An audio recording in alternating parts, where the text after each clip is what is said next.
لماذا تخصيص اتهامات الجزائر؟ ممكن تتفضل تذكر اسمك وتمثل أي جهة؟ رضا مشفرة، سكاي نيوز عربية. سكاي نيوز عربية. سكاي نيوز عربية تتكلم باسم الجزائر، تدافع عن الجزائر الآن. هذا لا، ولكن أنت تمثل. لا، عندك الحق. أخلاقيا ولكن أسأل أي سؤال. أخلاقيا سكاي نيوز هي التي تؤدي لك ثمن، هي التي تؤدي على العموم. أنا سوف أجاوبك. شكرا حبيبي، تفضل.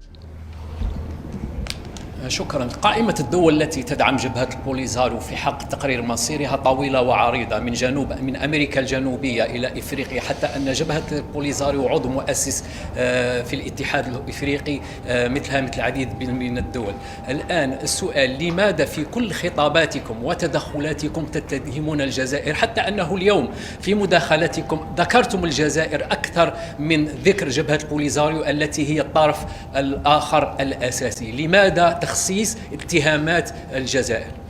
شكرا. ممكن تتفضل تذكر اسمك وتمثل أي جهة؟ رضا مشفرة، سكاي نيوز عربية. سكاي نيوز عربية. سكاي نيوز عربية تتكلم باسم الجزائر، تدافع عن الجزائر الآن. هذا لا، ولكن أنت تمثل.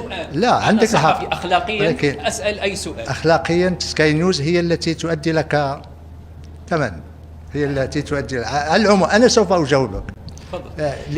لماذا تكلمت عن الجزائر؟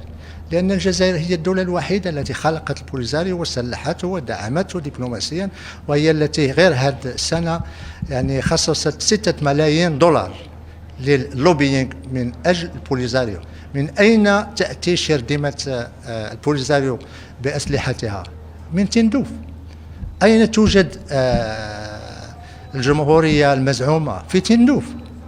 أين يوجد المسؤولين تاع البوليزاريو؟ في تندوف. من يؤدي الثمن؟